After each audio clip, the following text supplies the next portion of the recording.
Estamos começando o Mundo Líder, um programa para desenvolver você e sua carreira. E o mês de junho ainda não acabou, não é mesmo?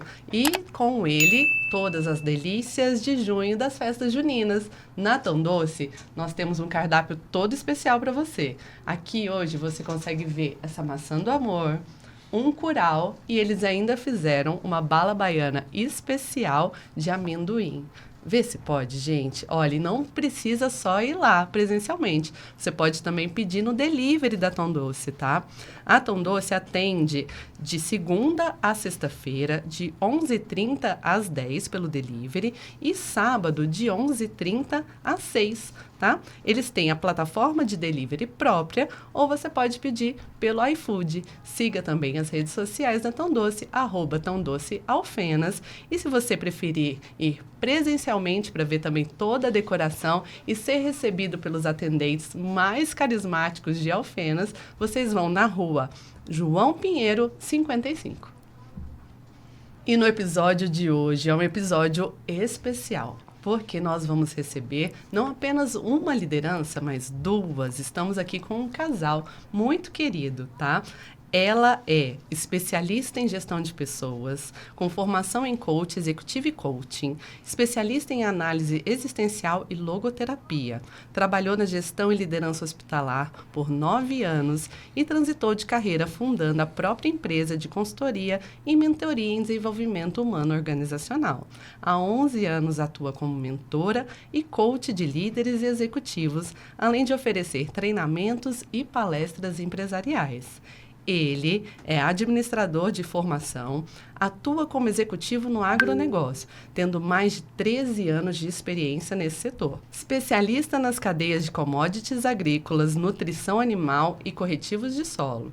Ocupou a diretoria comercial no Grupo Grão de Ouro e no Grupo JD Mito, maior produtor de corretivos de solo da América Latina. E atualmente está à frente da área de novos negócios da Germinari Agro. Nossos líderes de hoje são Milena Junqueira e Jean Paulo dos Santos. Sejam muito bem-vindos. Obrigada, Fê, que delícia. Hoje vai ser duplinho. Vou olhar para cá, então seja muito bem-vinda.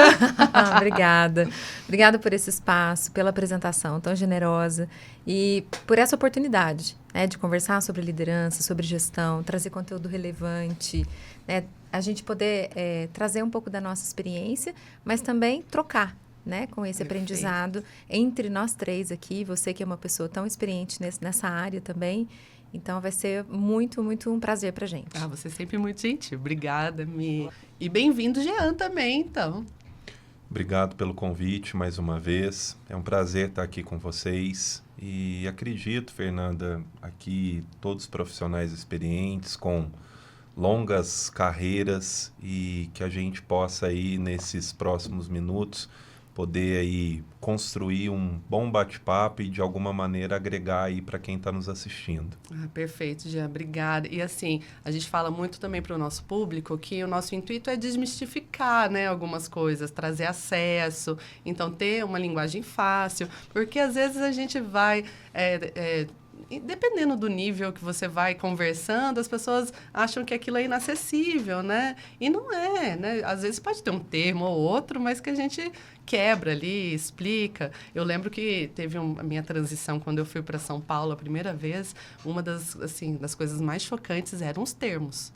E eu me senti uma inútil. Eu falava, gente, eu não sou ninguém na fila do pão. O que eu tô fazendo aqui? Tipo, eu já era, na época, eu já tinha MBA, alguma coisa assim. E aí eu chegava lá, porque o paper, porque o deadline, porque o não sei o quê. Budget. Não é o budget. E aí, aos poucos, você vai aprendendo, vai vendo que não é um bicho de 7 cabeças, não é? Sim. Que bom. Mas aqui, queria explicar para o pessoal por que nós estamos em casal hoje, né? Porque além de vocês serem recém-casados, vocês também são pessoas muito atuantes na liderança. E eu vejo que vocês fazem isso juntos muito bem, né? A gente se conheceu por causa da liderança, né? Então, só resumindo a historinha aqui. Conta, adoro. Pois é. O Jean trabalhava na Grão de Ouro. Tá. Eu atendi a Grão de Ouro por muitos anos, na área do desenvolvimento de líderes. E no final da minha atuação por lá, ele já estava voltando mais para a matriz de Alfenas, porque viajava muito, não parava nunca, né? Então, a gente começou a ter mais contato nesse período que ele estava mais perto aqui. Só que foi engraçado porque ele estava chegando de volta ali, ficando mais tempo na empresa, a gente se conheceu e eu estava indo embora, né? Então, eu estava terminando meu trabalho na Grão de Ouro e estava com tudo pronto para ir para Irlanda, né? Então, eu estava prestes a me mudar. Mas quando vocês se viram pela primeira vez, rolou aquela química já? Ou era algo assim que... Rolou uma admiração muito grande, assim, de cara, né? Então, ele enquanto profissional, e assim, tanto o meu olhar de admiração, quanto o que as pessoas falavam, né? Porque ali eu fazia uma série de avaliações com os líderes para poder desenvolver, então o nome dele estava sempre muito em alta, a nível de compromisso, de competências, enfim. Aí você já, na sua cabeça, você já foi pensando o perfil, montando. Ainda não, era muito cedo. Eu não tive esse feeling porque a minha cabeça estava de ir embora, então não tinha nenhum cultivo de afetos, entendeu? Justo, eu tava com tudo honesta. na Irlanda. Tava com tudo na Irlanda já, né? A minha vida toda tava lá, dinheiro, curso comprado, lugar para morar. E aí veio a pandemia. Né? Quando veio a pandemia, ele se preocupou muito comigo. E aí, como é que tá? Você tá doente? Fiquei muito mal. Eu tive Covid 2 vezes, fiquei muito mal. E ele me deu todo um suporte. Aí começou a me chamar a atenção. Eu falei, esse moço tá muito interessado. Tá muito solícito, que é uma boa, né? E aí foi desenrolando, eu já não trabalhava lá mais no grupo, né? Foi desenrolando esse contato, a gente foi indo devagarinho, numa amizade ali, falava muito de trabalho, muito de liderança.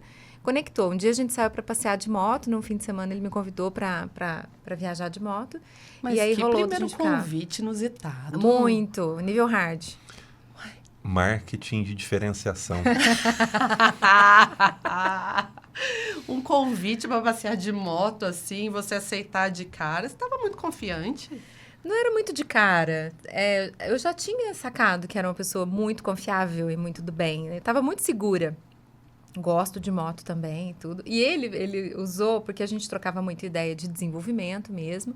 E aí, quando ele me convidou, eu falei, nossa, que legal, você tá com essa moto. Eu falei, ele fez uma coisa tipo assim, você contribuiu muito para isso, né? Nas nossas conversas, tudo. Eu falei, né? Aí eu me senti conectada ali e surgiu.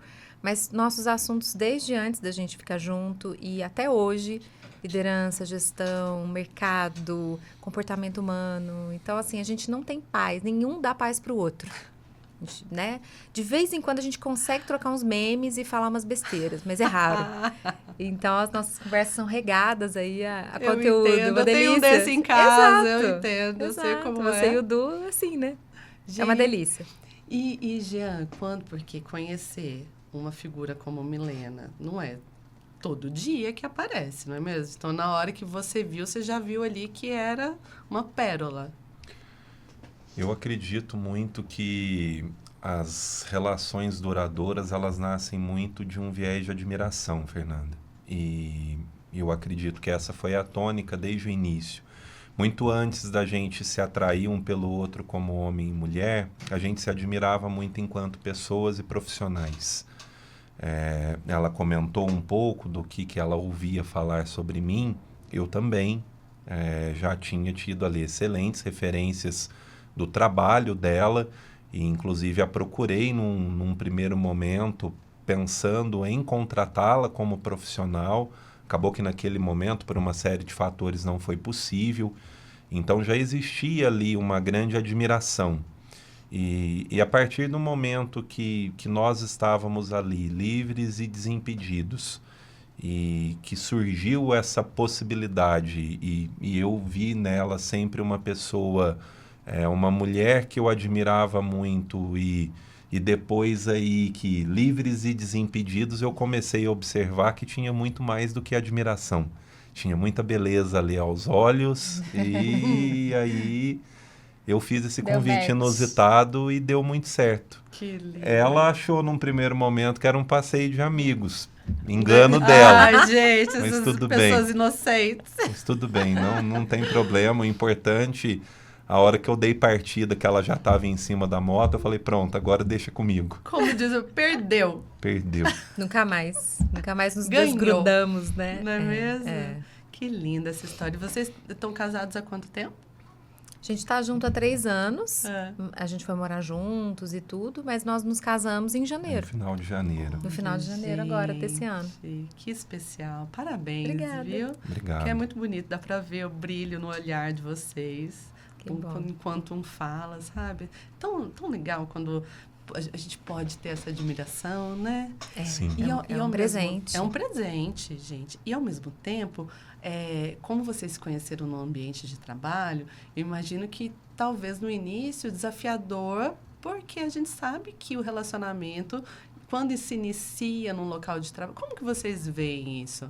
Vocês tinham algumas restrições ali por ter iniciado, por se conhecer no ambiente do trabalho? Eu brinco com as minhas amigas, né? Que a gente, assim, gente, se a gente não conhecer alguém no ambiente de trabalho, a gente não vai conhecer ninguém em lugar nenhum. A gente mora no trabalho. Né? Não vai, porque você não Exato. sai de casa. Você, né, só trabalha. Então, tem uma geração que se conhece, os relacionamentos se formam no trabalho. Mas, ao mesmo tempo, tem muitas empresas que têm políticas, Sim. onde é proibido. Nessa empresa que vocês tinha alguma restrição? Vocês se preocuparam com isso em algum momento? Sim. A Milena, naquele momento, ela não tinha um vínculo de colaboradora.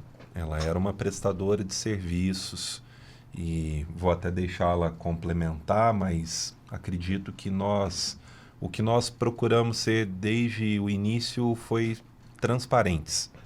E eu acho que esse foi o segredo para que todas essas relações profissionais com o ambiente, com as pessoas, para que elas permanecessem ali intactas ou talvez até mais fortes, no sentido de não quebrarmos relações com ninguém, justamente porque a gente procurou ser muito ético e muito transparente durante todo esse tempo. A partir do momento em que a gente viu que isso de fato iria se tornar um relacionamento, tão logo a gente quis dar publicidade para as pessoas que deveriam saber. Uhum.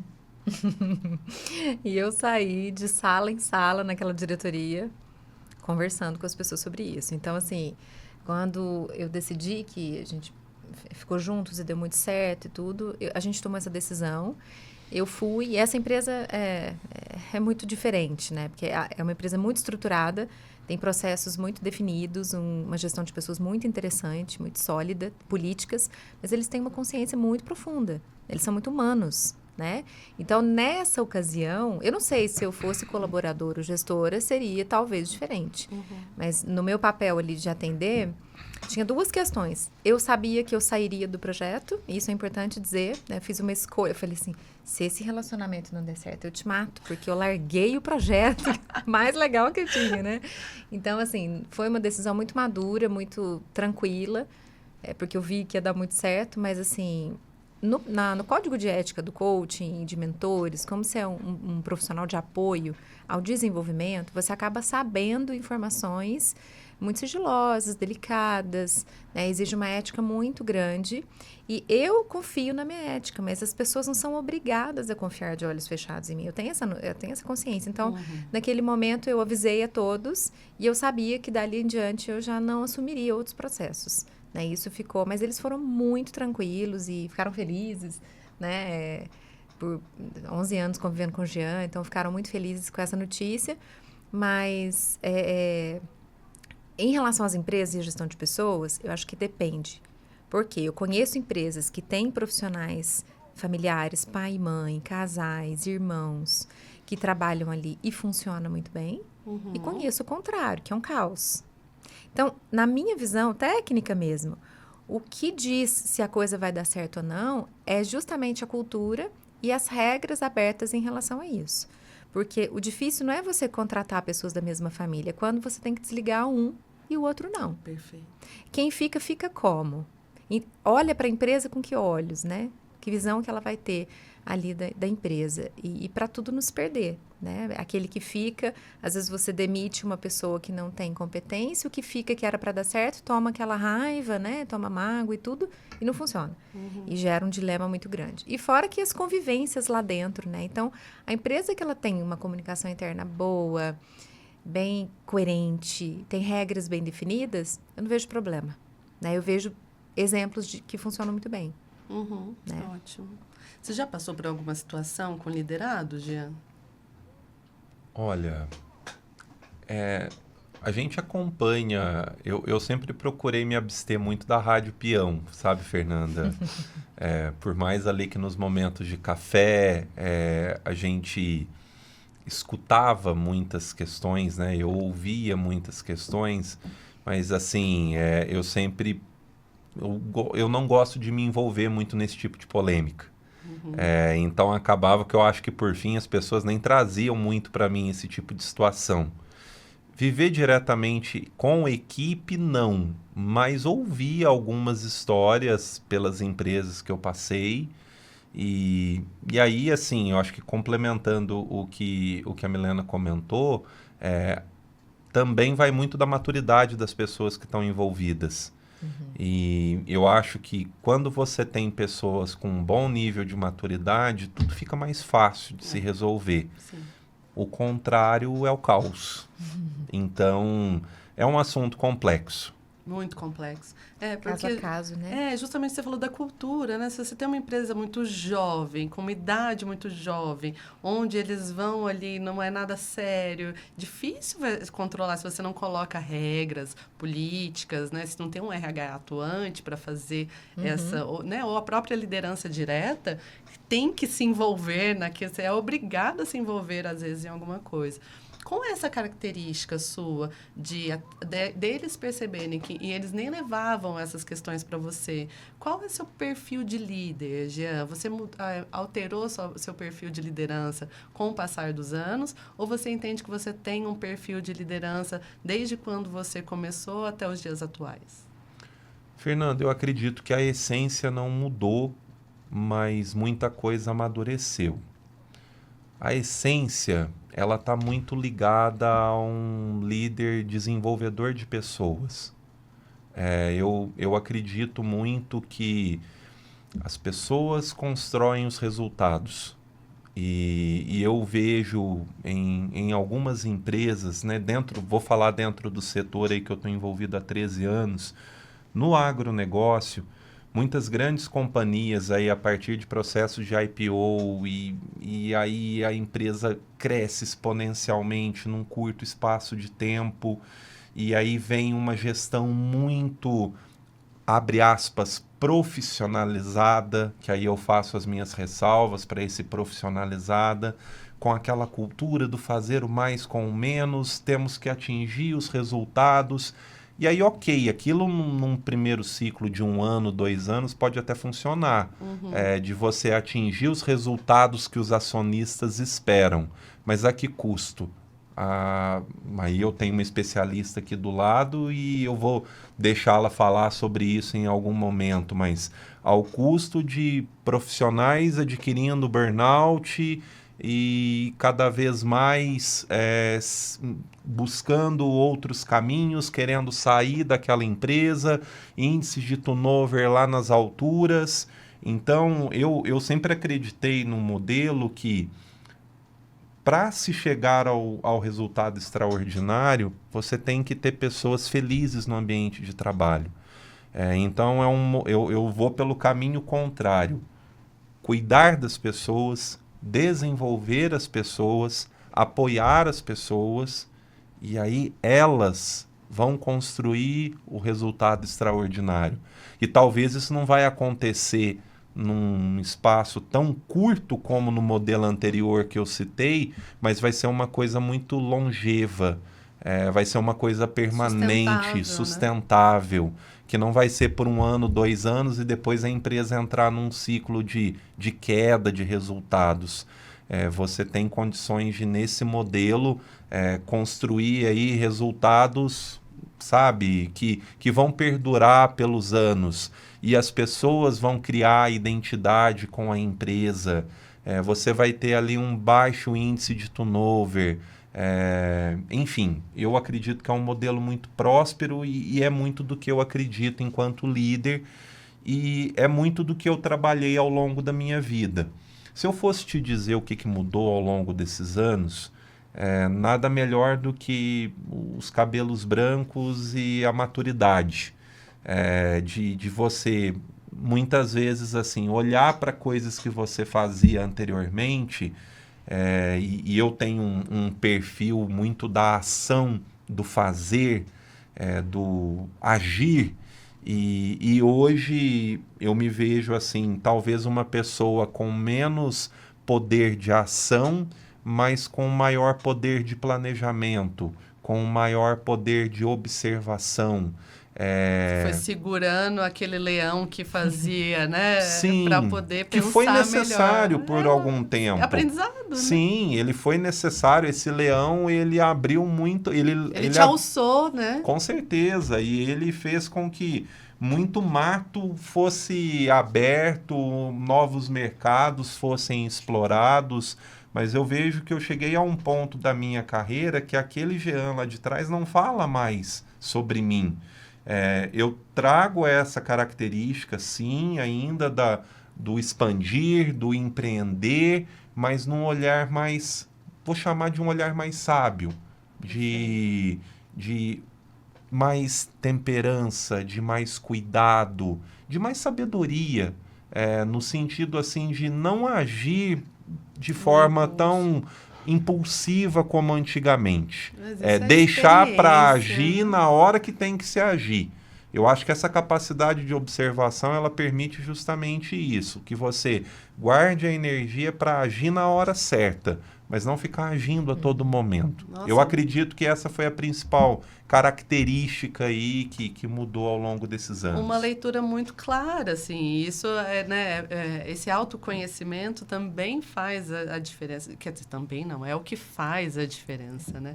E Milena, como que a gente poderia definir esse líder, né? Esse líder desenvolvedor de pessoas, e as pessoas que são líderes, eles têm tendência a mudar o estilo de liderança com o passar dos anos?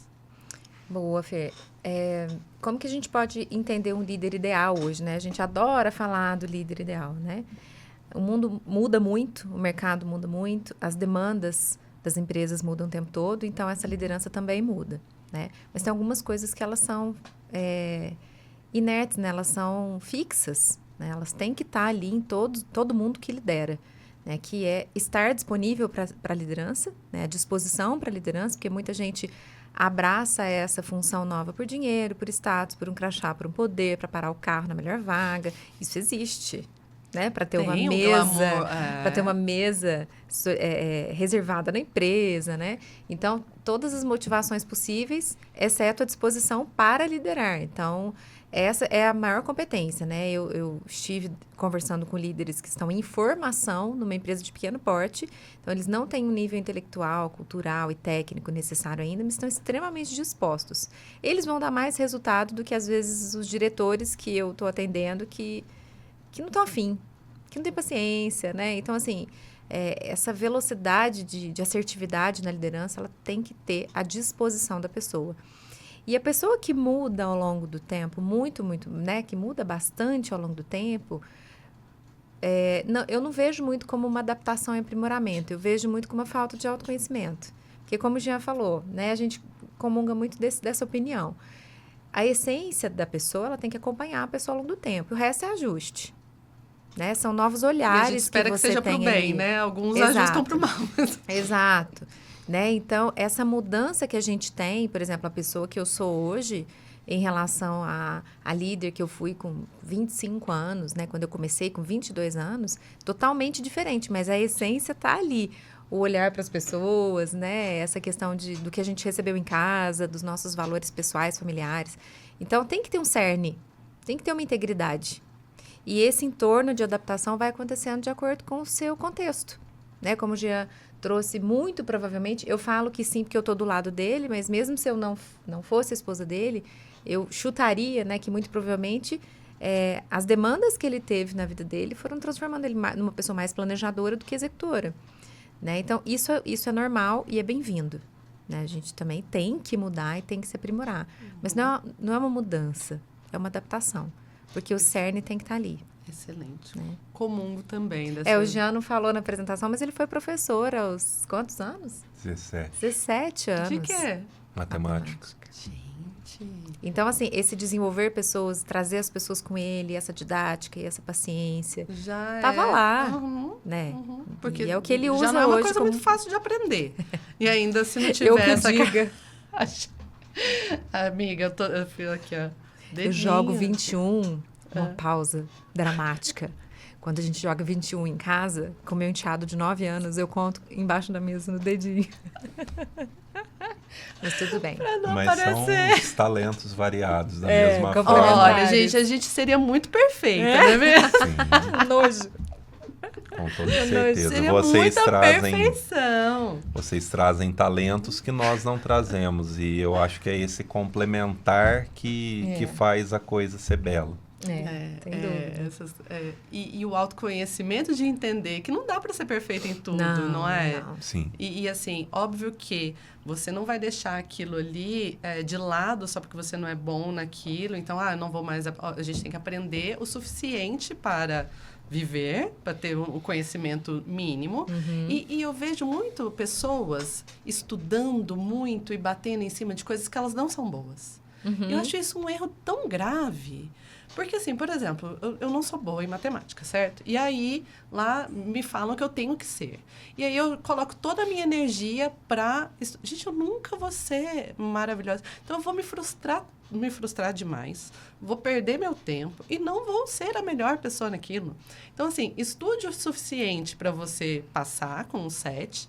E no que você é muito bom, aí você vai ser extraordinário. Vai dar aula. Não é? Coloca a tua energia naquilo e, assim, estuda para você ser a pessoa extraordinária. Aí, beleza, eu comungo dessa posição. Porque senão, gente, a gente perde muito tempo, muita energia. Sim. Não é? Isso é comprovado, né, Fê? Inclusive, os assessments, eles existem para isso. Né? O mapeamento de perfil, ele consegue, através da inteligência artificial, né, da automação ali das questões, trazer qual que é o perfil de pontos fortes e fracos de cada indivíduo, entre outras coisas muito legais. Né? Então, quando a gente mapeia uma pessoa, a gente sabe se ela é uma planta de sol ou uma planta de sombra.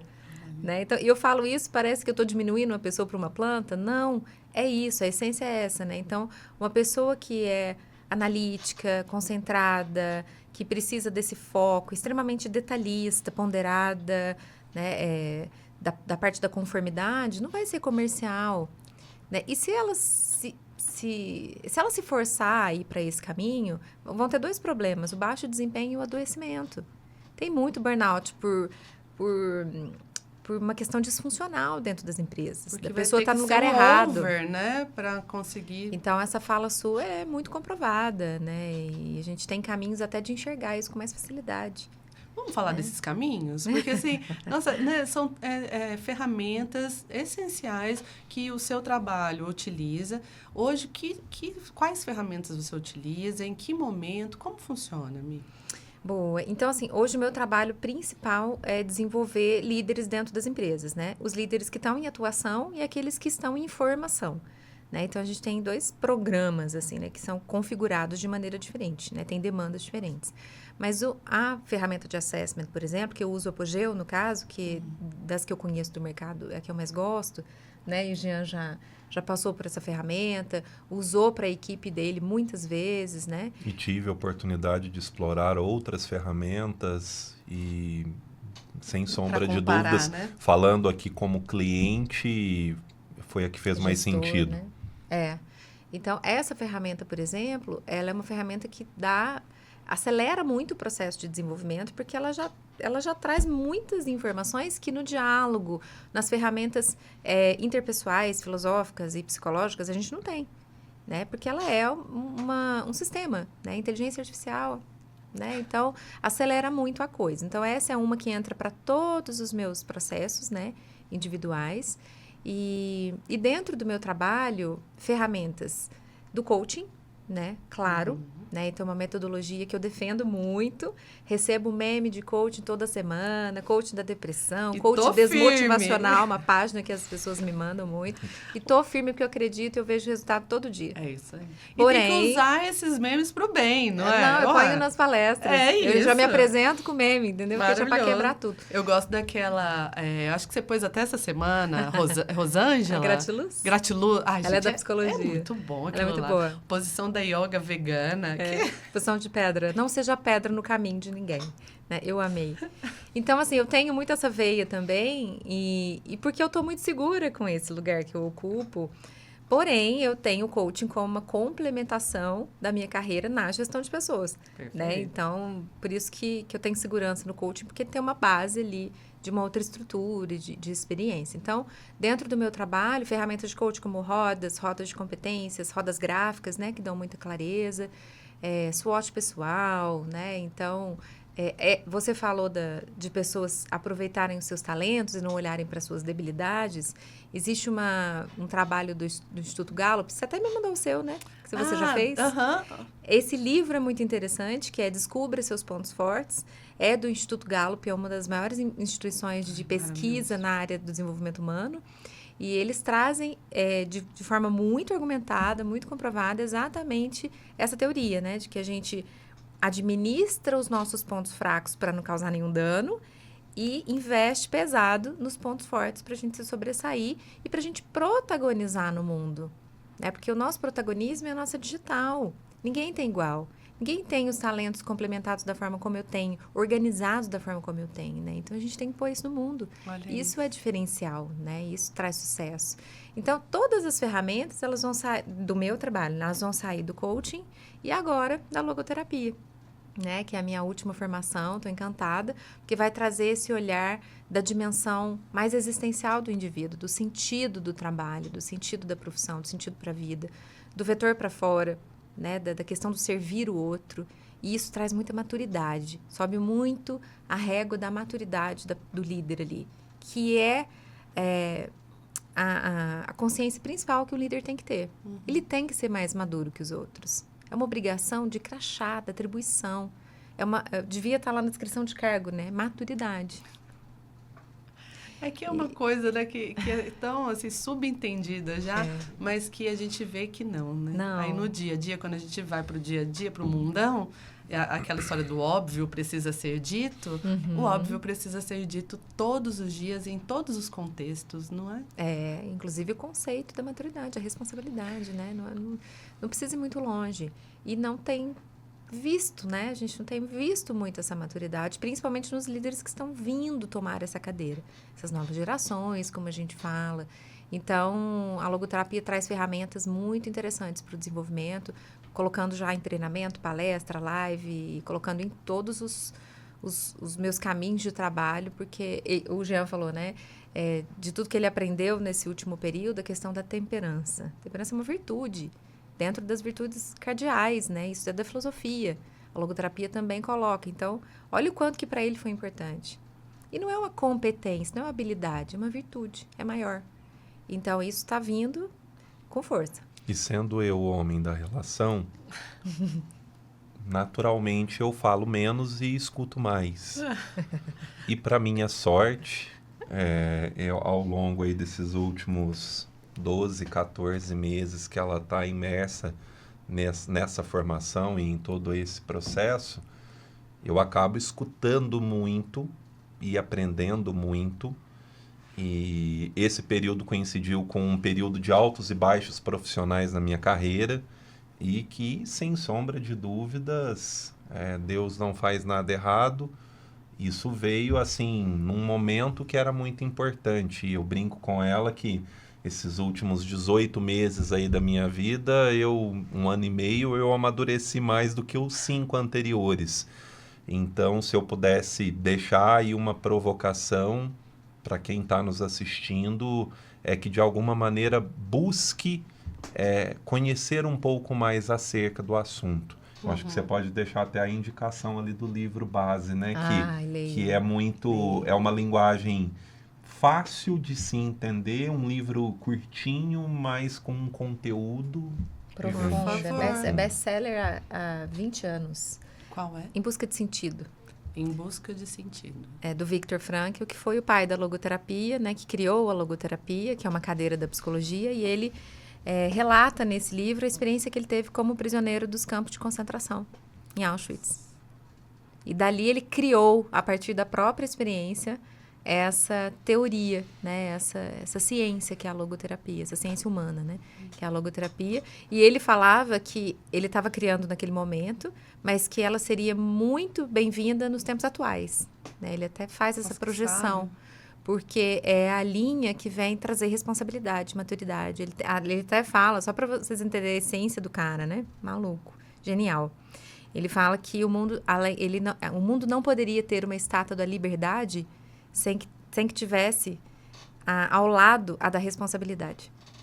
E é isso que a gente está vivendo. Né? Então... Direitos, deveres e obrigações, não é mesmo? Então é muito legal. E isso está vindo para a liderança com tudo. Né? Que bom. Que fantástico. Não, e vê-se que o Jean é muito inteligente, né? Porque ouve mesmo, aprende. Ouve. Mas é uma grande oportunidade. O que muitos clientes dela pagam caro para receber. E às vezes não consegue aprofundar. Falando em cliente, quem são então seus clientes? Se você fosse desenhar seu cliente ideal, que você falou que são duas, né, mais ou menos duas frentes, quem são os seus clientes? É a empresa, né? Hoje, 98% assim, dos meus clientes ativos meus são empresas.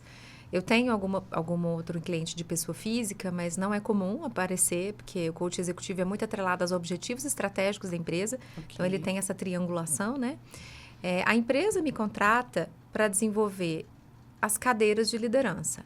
Então, a Grão de Ouro é um caso de muito sucesso na minha vida, porque começou muito certinho, foi muito redondinho lá, porque começou desde a presidência, depois os diretores, depois os gestores, né? Então, a gente conseguiu fazer um trabalho de desenvolvimento ali numa escala muito ampla e muito validada, porque veio ali de cima, como se deve. Quando a gente aprende numa formação, por exemplo, na gestão de pessoas da GV, quando a gente aprende o impacto do mentor, né, do profissional de apoio ali, ele tem que começar de cima para baixo. Isso era inédito na minha carreira até a Grão de Ouro, né? Então, esse é o caminho. As empresas me contratam para desenvolver os gestores.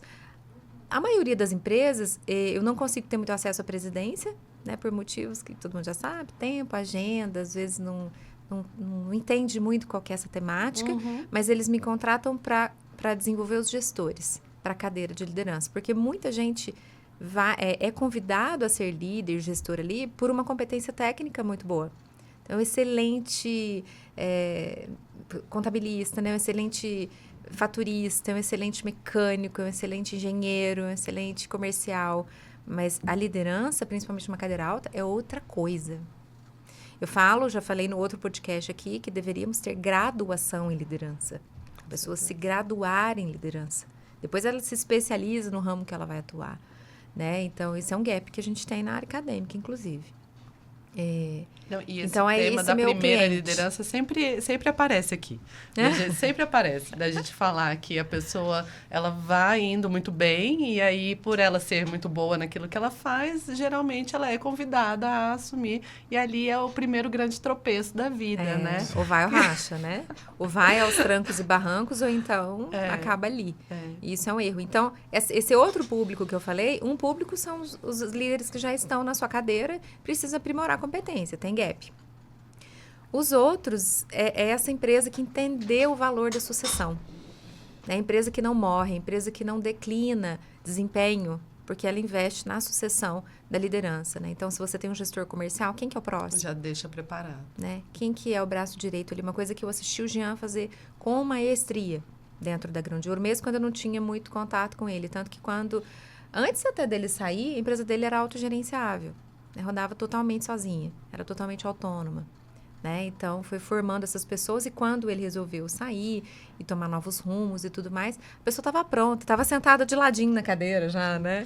E assumiu muito bem, né? Essa questão da sucessão, assim, quando há uma imaturidade na liderança, ele não consegue entender como vai treinar uma pessoa, deixar essa pessoa preparada para assumir aquele negócio. Não vou criar cobra para me morder, não é mesmo? Tem esses ditados assim? Tem. Aqui a gente costuma ouvir muito também. E não estou falando que grandes centros é diferente. Eu acho que está muito atrelada à imaturidade ali, a falta de conhecimento mesmo, né? Dessa liderança. Imaturidade e um pensamento pequeno. Pequeno, porque assim. você nunca vai galgar novos desafios se você não tiver uma pessoa preparada para assumir o teu lugar. Você nunca vai sair daquela cadeira? E aí eu entendo que é um sentimento de egoísmo do profissional para com a empresa que está o contratando. No momento em que a gente está dentro de uma organização, o ego tem que ficar de lado, ainda que seja muito difícil, mas o nosso ego ele tem que ficar de lado. A gente tem que entender que acima de todas as pessoas que ali estão, tem uma pessoa jurídica, um CNPJ, que comanda aquelas relações e que, se aquele CNPJ vai bem, todos ali vão prosperar junto com a empresa. Então, o preparar alguém para assumir o seu lugar é estar pensando na empresa também. Não é só por uma questão de generosidade, não é por uma questão de altruísmo, e também não só pensando em galgar voos maiores. É também para pensar na empresa que está ali pagando o seu salário todos os meses. Porque eu acho que é o mínimo. Você pode faltar de outras formas, Com toda não é certeza. mesmo? Uma doença, você precisa se afastar. Você pode morrer. Você pode morrer. Ninguém gosta de falar disso, mas sabia que a gente morre. Mas sabia. Mas, gente, é um compromisso, né? Um E a comprometimento. empresa passa a te ver de forma diferente. Na minha opinião, eu entendo que a empresa ela passa a te enxergar como um profissional mais confiável, no momento em que você se dispõe a formar outras pessoas para assumir o seu lugar. Ela vê em você, de fato, alguém, nossa, eu posso contar com aquele profissional. Ele, de fato, está pensando na empresa. Eu nunca vi alguém que tenha esse pensamento se dar mal, como você fez a brincadeira, né? Eu nunca vi alguém que fez isso ser picado por essa cobra que eu criei. Muito pelo contrário. Em todos os casos que eu presenciei de líderes assim, essas pessoas tiveram promoções, tiveram reconhecimento, elas evoluíram dentro da carreira. E o quão é gratificante, eu já passei por isso em alguns momentos, você formar pessoas e ver que aquelas pessoas, em alguns pontos, elas se tornam, inclusive, melhores do que você. E o quanto que nossa, mas é gostoso você ver uma pessoa que se tornou melhor do que você em algo? Sim, sabendo que você pôde contribuir para o desenvolvimento daquele profissional, sem sombra de dúvidas. Então, assim, volto na questão da maturidade. É necessário uma maturidade, uma consciência muito grande para se ter esse entendimento. E assim, a gente está falando de coisas muito positivas, né? De cenários, somos aqui maduros, falando, né, sobre as características e o mundo ideal, e que tudo é muito bonito, tudo é muito lindo. Mas, e quando as coisas dão errado? Já aconteceu na sua carreira de você ter recebido uma missão que você não conseguiu entregar? Sim, com toda certeza. Eu acho que quem dizer que nunca teve um insucesso profissional vai estar sendo mentiroso. Eu acredito que 2022 foi aí o mais recente, que mais me marcou e que mais me ensinou. E aí eu trago uma frase de pano de fundo para retratar o aprendizado que eu tive nessa situação. O que nos trouxe até aqui não vai nos levar aonde nós queremos chegar. Então a gente tem que ter a ciência de que a gente precisa estar em constante desenvolvimento e entender que eu gosto muito de uma fala do Bernardinho, que quando o Brasil, sob a gestão dele ali, foi campeão olímpico pela primeira vez, que não era o fato deles terem sido campeões olímpicos naquela Olimpíada que automaticamente faria com que eles seriam campeões olímpicos na Olimpíada seguinte. Muito pelo contrário, eles passariam a ser muito mais visados e teriam que se preparar muito melhor. E em 2022 eu estive diante de uma situação onde o mercado ele se apresentou de uma forma até então muito diferente em relação ao que acontecia em 20 e 21, onde nós tínhamos ali ciclos na pecuária de leite, na pecuária de corte, em 20 e 21 muito prósperos, e aí em 22 a gente tem ali um dado momento, devido ao embargo chinês à compra da nossa carne bovina. De repente, a arroba do boi despenca, de repente, preços de leite despencam, o cenário da pecuária brasileira vai de mal a pior num curto espaço de tempo, e eu me vi ali exercendo o mesmo modelo de pensamento e o mesmo modelo de gestão que eu desenvolvi em 2020 e em 2021, em momentos que o mercado estava muito diferente. Naquele momento eu precisava ali muito mais ter uma gestão de crise, e eu demorei muito para ter esse entendimento. E para minha sorte tive um grande líder naquele momento, faço questão de falar o nome, porque são pessoas pelas quais eu tenho grande carinho e que levo os ensinamentos para a vida. O Silvio, que é o presidente do Grupo Grão de Ouro, o Silvio ali, ele conseguiu me trazer para essa realidade. Jean, é o momento de mudarmos. Não está dando certo mais o que a gente vinha fazendo. Agora é um momento de crise e precisamos trabalhar gerindo esse momento de crise. E para isso a gente vai ter que fazer uma série de mudanças. E hoje eu digo que essa situação, o presente que ela me trouxe, é que a situação que eu estou compartilhando aqui com vocês, talvez demoraram aí uns 2 meses, 3 meses para eu tomar essa consciência.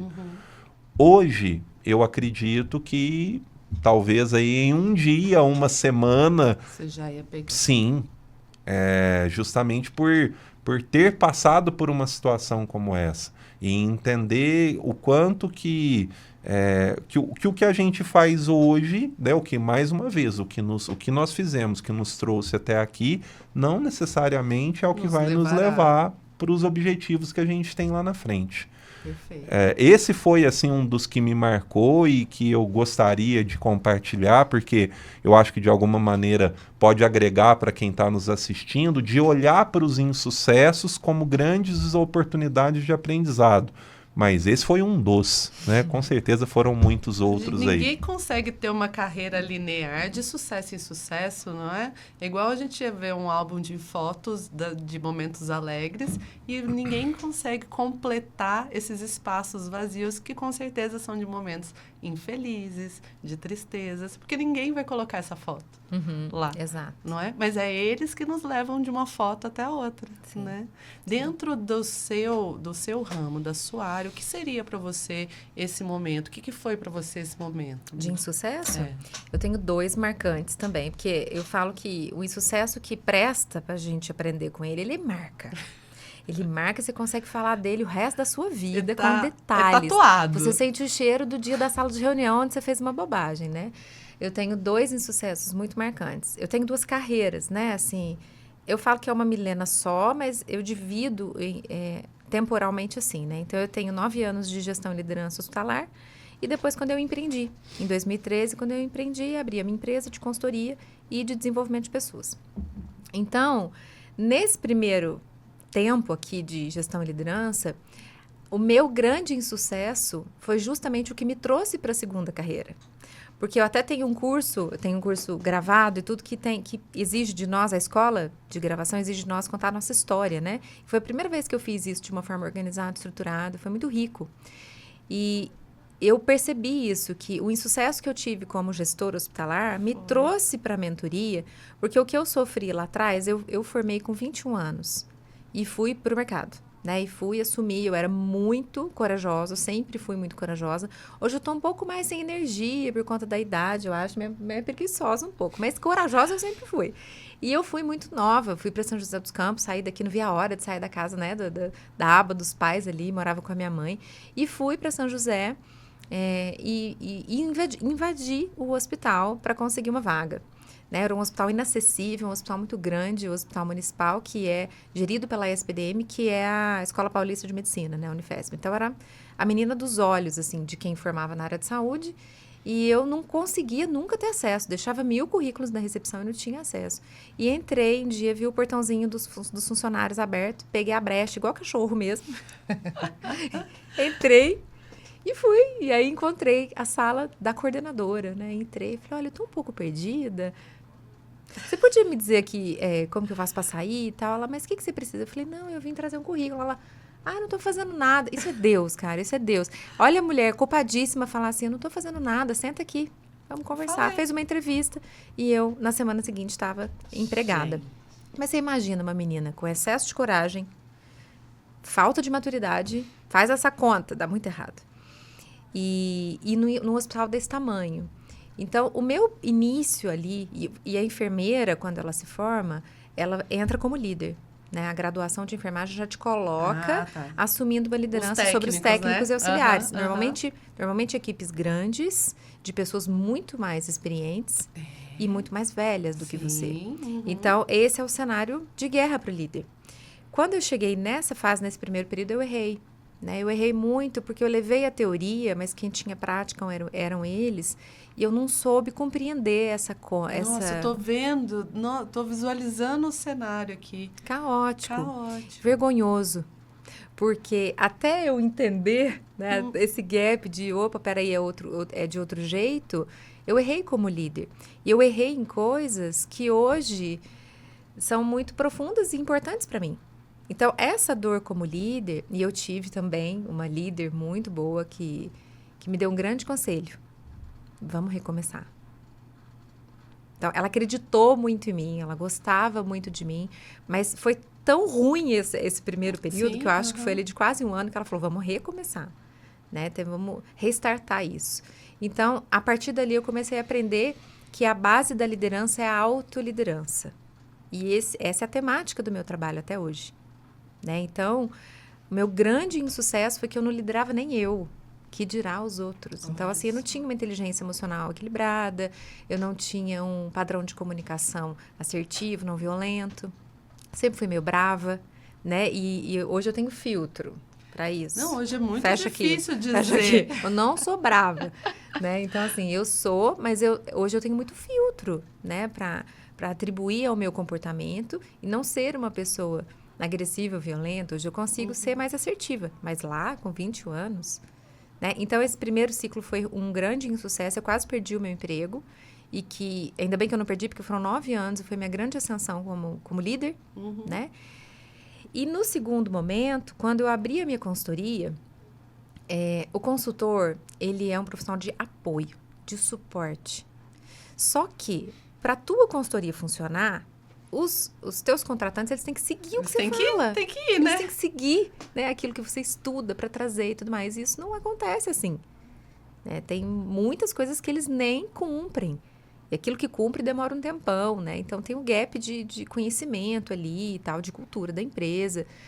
E no primeiro ciclo de consultoria, eu vim do jeito que eu era no hospital. E o hospital é um ambiente, a gestão hospitalar é um ambiente muito militarizado, muito duro. Então, eu peguei essa característica, que já era um pouco minha, trouxe para a consultoria, deu ruim. Né? Até que teve um cliente que falou assim, você vai ficar aqui. E ele era muito gente boa e tudo, ele tinha uma liberdade com ele. Você vai ficar aqui, toda reunião, querendo bater na gente, eu não vou seguir com isso. Aí eu tive um filho, falei, do que você está falando? Aí ele me deu esse feedback, graças a Deus. E aí a gente foi ajustando a linguagem, deu uma risada disso e tudo. E aí eu deslanchei para um caminho de pedagógico no desenvolvimento. Isso, gente. Olha, por isso que eu fui buscar psicologia, né? Fui buscar entender o ser humano.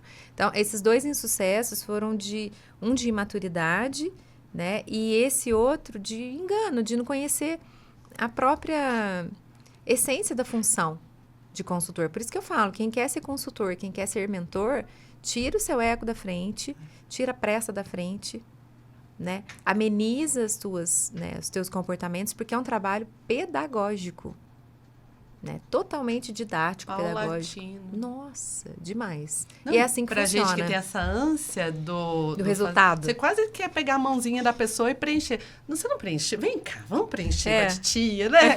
Aí eu preencho. Nossa, gente. Mas olha isso. A beleza disso. É a vida, né? Nos mostrando. E quantas pessoas desistem no meio do caminho?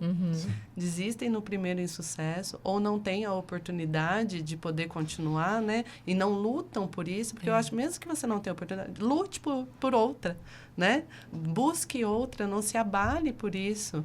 E algumas precisam acontecer para que outras carreiras nasçam, para que outros encontros, né, vinguem.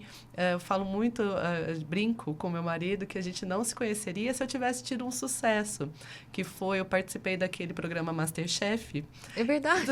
Eu não acredito as mesmo. coisas. Eu sempre não fui. sabia Nossa, disso. olha, Jean. Tem um lado cozinheiro aí Eu também. amo, é a minha válvula de escape, é onde eu relaxo, sempre foi. É onde a gente vai jantar sábado. Isso! Entendi. Camarões. Flambados, por favor. E aí, quando eu fui para São Paulo, eu estava sozinha em São Paulo, então eu comecei nessa veia mais de... Eu sempre cozinhei, então eu falei assim, vou me especializar. Por quê? Sou eu. O que eu pagaria para fazer um prato para 4 pessoas, eu vou fazer só para mim. Então, eu comecei a fazer coisas que eu não fazia. Então, eu fazia aquele macarrão com tinta de lula preta, e fui fazendo, e fui gostando, e polvo ao molho verde, porque eu ia lá no mercado, comprava uma perninha de polvo, fazia. Então, financeiramente, dava para eu ir, né? E aí comecei a gostar, falei, e tava no auge do MasterChef, não vou falar a temporada, tá bom, pessoas? Busquem, sejam detetives. E aí eu comecei, fiz um vídeo, e não é que me chamaram? E eu tava num momento de transição de carreira, falei, gente, é isso. Deus tá me falando, olha só. Quem que vai ser chamado nessa hora Deus põe a mão na cabeça e fala, meu Deus. Quem que vai ser? Sou eu. Vou abrir um bistrô depois disso. Já tava com um plano de negócio pronto, tudo pronto. E foi terrível. Foi, assim, traumatizante. Não o programa foi muito legal, porque eu era muito fã, então foi muito bom ver dentro, né? Conhecer a Paola, o Fogaço, o Jacan, e como que funciona, e câmera, teste de câmera. Então, para mim, foi muito legal. Talvez eu não tivesse aceitado o nosso projeto aqui se eu não tivesse tido, por exemplo, uma experiência dessa, né? Então, assim, são coisas que depois você vai linkando. Mas foi muito traumatizante, porque eu montei a minha vida inteira, que eu seria uma chefe de cozinha e tudo, e aconteceu no dia da prova um erro que só eu, assim, eu não podia culpar ninguém. Sabe aquela coisa que você foi a retardada, você não pode culpar ninguém. Eu deixei a faca que eu ia fazer na hora dos 5 minutos na frente deles, você tem que finalizar o prato. E eu fiz um steak tartar, que é uma carne crua com os temperos, que é maravilhosa, com umas batatas rústicas, tudo com uma pegada mineira, na banha de porco. E eu deixei um pedacinho de carne para eu cortar lá na frente deles, para eles verem que eu tinha habilidade e tal. E você faz num lugar, numa cozinha, e leva. E você vai empurrando aquele carrinho, né? E chega. E eu deixei a faca lá dentro. E fui, linda e tal. Cheguei, oi. Falei, o que você vai fazer, Fernanda? Tal coisa, não sei o quê. Fui pegar. Cadê a faca? Aí eu só, gente, eu vou buscar a faca. E saí correndo. Fogaça deu um grito na minha orelha. Fernanda, onde você tá indo? Falei, vou pegar. Não pode! Eu, ai, meu Deus. Ou seja, ficaram uns pedaços grandes lá que o Jacan pegava, assim, levantava. Isso aqui é um escalopinho, né? Eu, ai, meu Deus, que vergonha. Foi uma vergonha. Foi, assim, o fim da vida para mim. E aí eu fiquei muito triste. Foi muito difícil, né? Para eu recuperar. Mas foi aí que o Du voltou. A gente se conheceu na Irlanda, né? Coincidentemente, que ele voltou da Irlanda e a gente começou a namorar. e ficamos juntos. Talvez se eu tivesse, e hoje temos uma linda família, 2 filhos e tal, mas talvez se isso tivesse acontecido, a gente nunca teria essa oportunidade, né? Meus filhos nunca estariam aqui. Então, assim, Olha só. é muito, muito... não é para acontecer. Providencial, né? Não é para acontecer. Então, assim, da gente ter essa calma e aprender também. Então, o que eu tiro de lição daquilo lá? Que eu devia ter ouvido as pessoas. Eu estava muito confiante. Eu estava muito confiante, porque eu tinha treinado várias vezes. E a minha mãe e a minha prima, que estavam juntas o tempo inteiro, assim, querendo perguntar alguma coisa, dar uma dica, eu nem olhava. Nem olhava.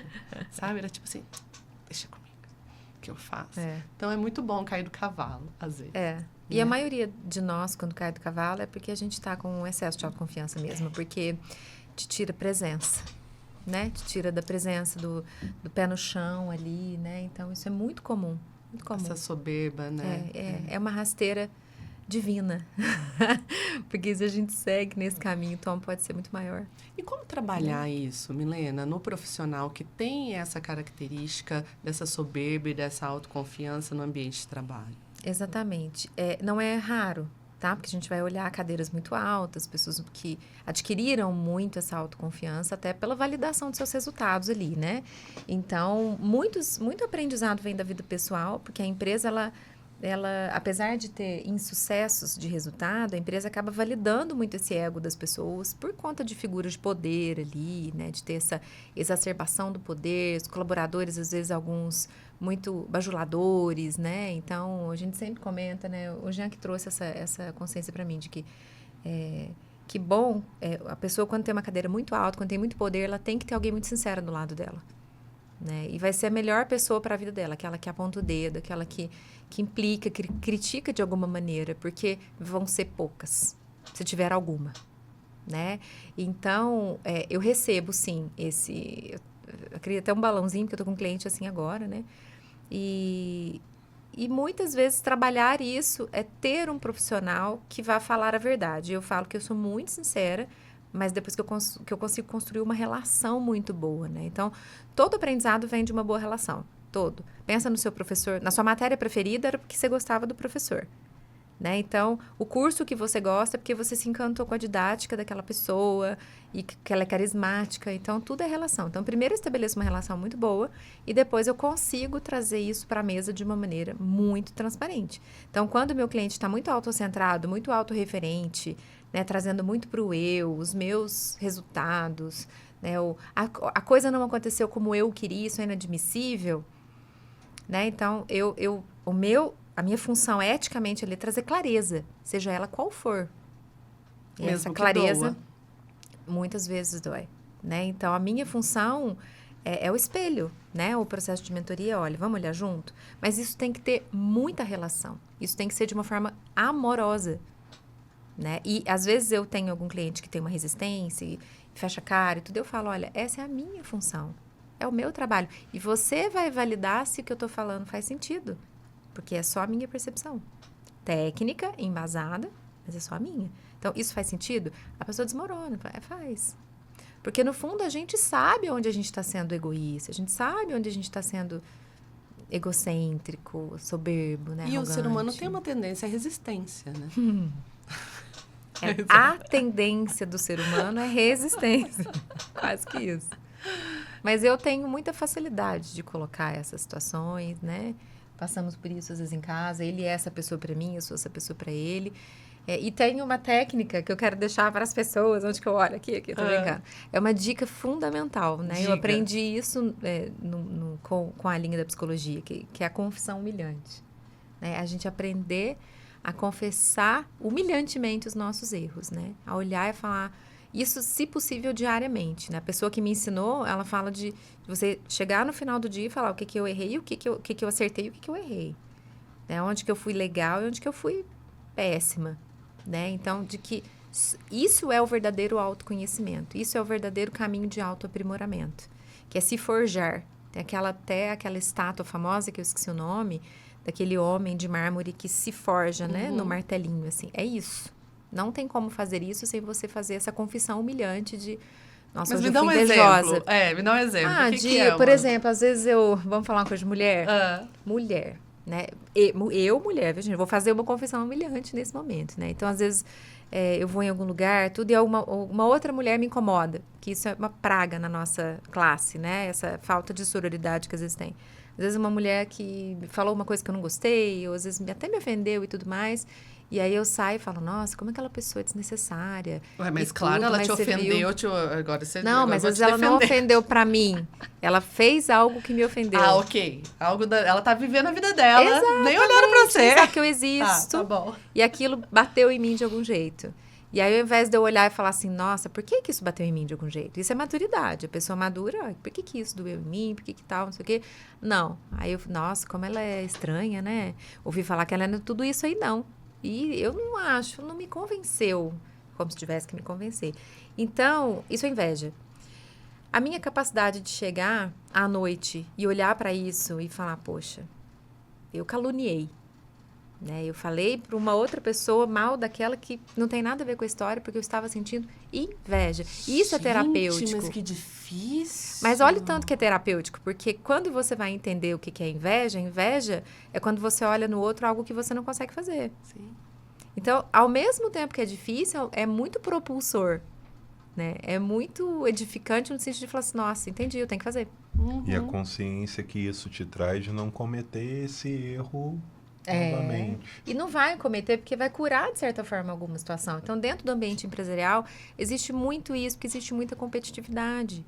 Né? Então, se as pessoas soubessem, né, líderes, principalmente, soubessem fazer essas confissões humilhantes, falar assim, hoje eu fui agressivo, eu fui autoritário, nossa, eu quase puxou o tapete de alguém ali. Porque o líder tem muito poder.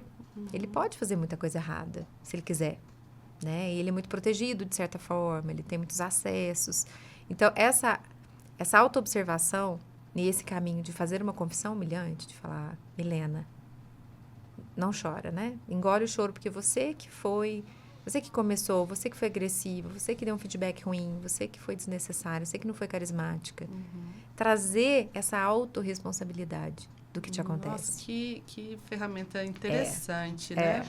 E me bateu de uma forma que eu tô pensando aqui no mundo feminino, quando você usou o exemplo, se a gente não tem que usar com cautela, porque a gente já é tão cruel com a gente mesma, né? A gente tem a famosa síndrome da impostora, né? A gente não se reconhece muitas vezes nas nossas competências.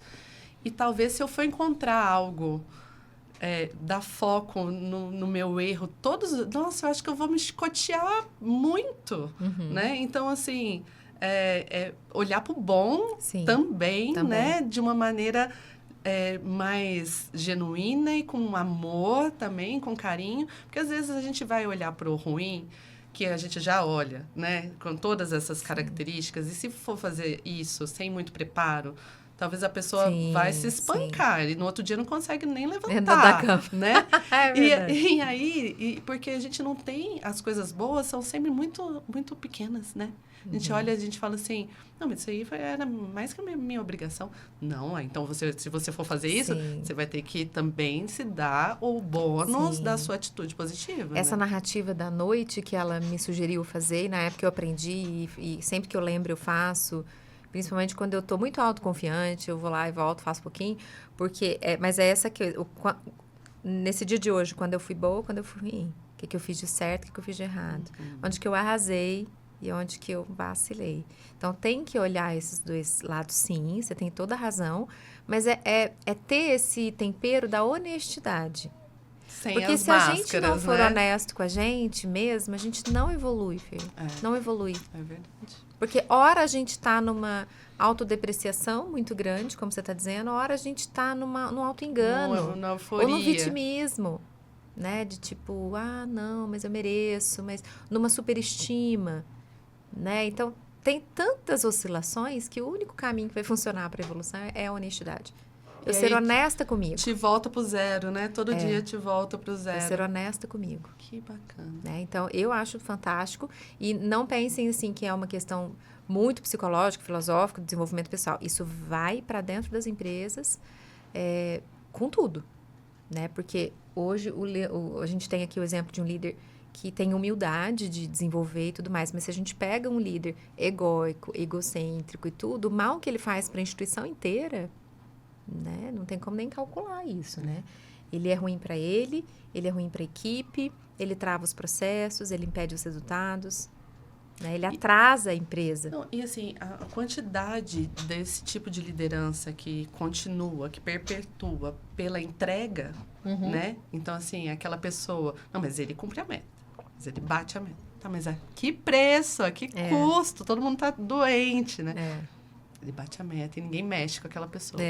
Exatamente. Nossa, isso é... E eles não entendem... Esse resultado financeiro tá chegando, mas eles não entendem os resultados negativos do entorno de tudo isso, a nível de cultura, de equipe, de longevidade, como o Jean trouxe. E um ponto, pegando um gancho no que você trouxe, que eu acho que diz muito sobre a maturidade profissional, e aí independe para funções de liderança ou não, da mesma forma das confissões positivas e negativas, de olhar para o que deu errado, admitir, fazer diferente, e do olhar para o que fez certo e se parabenizar e reforçar aquele comportamento positivo, eu acho que no dia a dia do profissional é muito importante ele ter esse equilíbrio de, quando ele receber um elogio, dele não achar que ele é a última bolacha do pacote, ou de quando ele receber uma crítica, ele não achar que ele é o pior profissional do mundo.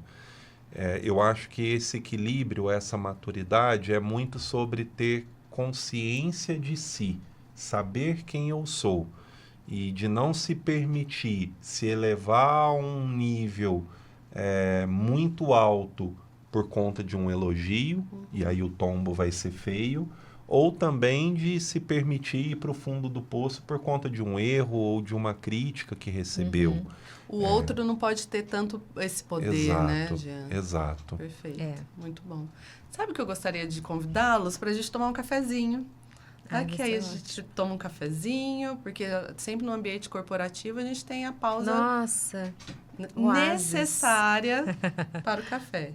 Certo? Acho que a Milena faz até mais que pausa, é reunião mesmo, né, Mi? De cafezinho? Sim. É produção com cafezinho. Sim, mas eu defendo muito a pausa neural, né? Cognitiva. Pelo amor de Deus, o cérebro não pode rodar 8 horas. O tempo inteiro. Pifa. Não. Então não a produz, gente, né? Então a gente vai pegar um cafezinho e já volta. Prontinho, já estamos com o nosso café em mãos, oferecido pela Tão Doce. Eu acho que... Olha essa proporção. Mas aí, quem Tá toma errado. mais café entre vocês? É? Então vai ter que trocar. Ele toma baldinho. Não, então troca a xícara depois. Mas a proporção da Vou pessoa. pedir Da pessoa. para o pessoal da Tão Doce, Natasha, Gisele, vou querer mais uma xicrinha aqui no estúdio, tá? Porque aí, ó, a gente já deixa a proporção Uma certinha. xicrona, né? A caneca é linda, né? Eu só tô... Em casa, é só essas caneconas aqui, ó. Ele toma café nesse Você também? baldinho aí. Eu E eu também. tomo assim mesmo. É fina, né? Fina, finíssima. Você tava falando do casamento. Ele falou, sim, que nos menores frascos estão os melhores perfumes, mas enfim, ele foi jogou romântico, ao léu, Mi. assim, no público, 1,58 m. Mas assim, né? Todo mundo vê. Mas o meu sapatão desse tamanho não resolveu nada. Tadinho. Mas tá bom. Eu sofro do contrário, né? Eu tenho 1,80. Nossa, é piada o tempo inteiro. Gente, muito difícil. E Nós Edu? somos os extremos, né? E o Du? O Du tem, segundo ele, tá, amor, vou ser bem... Segundo ele tem 1,76. Mas você acha que ele tem menos? Não, eu não acho, né? Mas eu não vou desmentir. É 1,76 cravados que tem. Deve ter 1,74, 1,72. Mas ele fica muito bravo se eu falo isso. Por quê, né? O que tem a ver? É que na minha família nós somos mulheres sempre muito altas. Dificilmente Sua mãe, né? os maridos, namorados são altos. É por isso que eu achei que o marido da sua mãe... Lembra que eu falei, seu pai, não sei o quê. Porque ele também é altão, Ele grandão. Os dois são, né? Ele é gigante. Altos. Ele é altão. E engraçado, os nossos filhos, eu não sei, eles são tão abaixo dos É a coleguinhas. família Dudu. É? Deve não. ser. O Dudu eu aqui eu podia... Deve ser puxado pro puxou, realmente, Minha sogra é mais baixinha. Meu enteado tem 9 anos e o bullying lá em casa todos os dias é que ele calça os meu chinelo, ele é do meu tamanho, Gente. né? A gente foi dançar forró no clube aquele dia, ele, lá... Ai, eu vi, ele tá gigante. Dá pra gente ser parzinho, porque você é do meu tamanho, né? Então, é assim. Já tá acostumado. É. Mas dizem que os opostos se atraem. Sim. É verdade? Eu acho Sim. que dá uma receita boa. Com certeza. Trouxe aí uma dose de equilíbrio. É. Bacana. Aproveitando a descontração, eu sempre pergunto assim, de alguma coisa que deu muito errada, constrangedora, né, no dia a dia dos nossos trabalhos, porque acontecem muitas gafes, né? Sim. Se tem alguma historinha para compartilhar. Você lembra de gafe? alguma? Com certeza. Ai, não. Agora mudou a história. Porque, assim, coisas constrangedoras, engraçadas, muitas, mas de a gente cometer uma gafe, eu tenho uma gafe sensacional, que esses dias eu estava contando para as minhas amigas na área hospitalar. Quando eu era gestora ali da enfermagem, né, às vezes a gente cobria alguns plantões assistenciais mesmo. E eu sou especialista em UTI também, né? Então, a primeira formação que eu fiz é em UTI. Eu entrei numa UTI para dar suporte no plantão e tudo. E eles estavam transportando um paciente que, assim, estava em óbito, né? Então, esse paciente foi a óbito, que era, infelizmente, muito comum na minha UTI, vida. né? Na minha vida, era muito, até meio natural isso. E que é natural, mas, assim, foi a óbito e estava o médico e eu de um lado e 2 técnicos do outro para a gente transportar esse paciente para a maca que ia tirar ele da UTI e seguir a sequência do protocolo, né? E esse médico era muito bravo, né? Um senhor japonês, assim, muito sério. E, normalmente, quando a gente está fazendo essa mobilização de pacientes, né? Não só em caso de óbito, acidente, pós-cirúrgico, existe uma contagem para que aquela movimentação seja bem equilibrada. Para todo mundo fazer um movimento junto, para não né? derrubar, para não movimentar a coluna e tudo. E nesse caso, embora fosse um óbito, tinha o mesmo protocolo, o paciente era muito pesado e também para proteger a coluna de quem está trabalhando. Então, tem todo o interlaçar de mãos assim, e tem todo um protocolo mesmo. E quem conta é sempre a enfermeira responsável. Porque tem que ter uma pessoa que conta e todo mundo segue. Tá. E aí, esse médico olhou pra mim, eu tinha, gente, vamos lá, dá uma colher de chá. Eu tinha 20 e poucos anos, 21 anos. Saída de Alfenas, ida para São José dos Campos, com todo o sotaque mais carregado do mundo, com dialeto muito específico. E aí, a hora que aquela coisa sinistra, né, do pós-óbito ali, todo mundo muito sério e tudo. E aí, a gente segurou o paciente. Você conta, Milena? Eu conto. Vamos lá. Dolacip, já.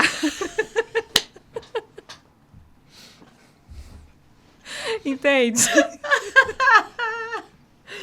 E assim, você imagina as pessoas? O médico olhou assim, falou assim, o quê? 2 o quê? E os técnicos rachando. E um deles era de Itajubá. Então, ele entendeu. Ele sacou. Ele deve ter ido já, força, bonitinho. Né? Mas todo mundo largou. Foi aquele caos. E aí empurra a maca para... Foi um caos. E eu muito assustada com aquela... Foi uma grande gafe, né? E eu recém-chegada no hospital, tendo que mostrar serviço. O médico muito bravo. Ele... Isso não é brincadeira. E pra mim não era. E na minha cabeça eu pensei, gente, que eu mas fiz como de que eles errado, contam né? se eles não contam Dolacip já, entendeu? Pra mim era uma coisa muito natural. Divertidamente, Divertidamente, tudo burro, tudo embriagado. Então, assim, foi uma grande gafe. E durante um bom tempo no hospital, esse era o meu apelido. Você tá brincando? Sim, Ficou. Dolacip já. E as pessoas queriam saber o que era isso, né? Gente, é 1, 2, 3 e já, só que é muito mais legal, né? Gente. Então, esses dias eu até fiz um post relembrando a minha ida para São José e uma amiga colocou lá nos comentários, né? Eu falei das histórias de Eu São vou lá José. comentar. E ela colocou o Dolacip já e risos. Eu falei, gente, agora tá público, né? Olha como fica. Agora já era. Gente, Foi uma que grande lembrança gafe. E ficou o maravilhosa. apelido. Aí eu era mineirinha, eu era um Dolacip já. Então, assim, eu levei Minas Gerais de acordo, né, para São José nessa época. Mas essa questão do sotaque a gente vai levando, né? Engraçado que... Um dialeto, né? Eu sou de Brasília. E aí, quando eu vinha pra cá, eu era a de fora, né? A que tinha um sotaque diferente. Aí, quando eu voltava pra Brasília, eu era mineira. Então, eu nunca tinha um sotaque. Então, aqui, de vez em quando, eu ainda tenho um pouco. Aí, às vezes, sai porta, às vezes sai porta. Às vezes Então, depende de quem eu tô convivendo naquela semana, né? Você é daqui de Minas? Especificamente de Alfenas? Sim. Nós dois. Apesar aí na última contagem que eu fiz, já foram 16 ou 17 estados em todas as regiões do Brasil. Eu brinco que onde tem agronegócio eu já fui em algum momento da minha vida. Uma vez ou algumas vezes. E ele não pega sotaque, gente. Ele ficou em Tocantins, na JD um tempo e tudo, voltava impecável. Se eu passar um fim de semana em Piracicaba, ferrou. Já pega, né? Nossa, eu volto assim, cadeira. Que é muito bonitinho. Mas também. Você ficou em Palmas lá? Eu fiquei em Araguaína por 4 meses. Não conheço. Araguaína é no norte do estado, dá 5 horas de carro de Palmas. Já tá ali a menos de 1h30 da divisa com o Pará e 1h30 da divisa com o Maranhão. Tá bem lá na pontinha, onde tem ali a junção do Rio Araguaia com o Rio Tocantins. E assim, né? Como que o menino que dava aula de matemática aos 17 anos foi para o agro e se tornar um líder e um gestor, um executivo, que você tem a sua carreira toda pautada no agro, né? Sim. Como que aconteceu? Num primeiro momento, foi uma questão muito racional de, estando aqui no sul de Minas e entendendo que era o agronegócio a principal atividade da região, de buscar estar nesse mercado. Consciente, uma decisão consciente. Sim, eu tive ali um período de quase 2 anos lecionando, depois quase 2 anos na Ambev, que foi, para mim, sem sombra de dúvidas, aí uma grande escola para a área comercial, e dali para o agro num movimento consciente. Mas, assim, à medida que os anos foram passando, que é algo que, depois que eu passei a conviver com a Mi, que é algo que ela fala muito dentro do trabalho da busca do propósito, eu entendi que, de fato, deixou de ser uma questão meramente econômica e passou a ser também uma questão de propósito, de entender que eu faço parte de um setor que ele contribui com a diminuição da minha dor no mundo, que é a fome. Se você pergunta para mim, Jean, qual é a sua grande dor no mundo que você, se pudesse resolver num estalar de dedos, você resolveria? Com certeza a fome. E, inclusive, assim, alguns dos trabalhos sociais que eu participei ao longo da vida estão ligados a isso. E entender que o agronegócio, por mais chicoteado que ele seja, por mais não reconhecido que ele seja, mesmo sendo o principal setor da economia do nosso país, ele é um setor que contribui com a diminuição da fome no nosso país e no mundo.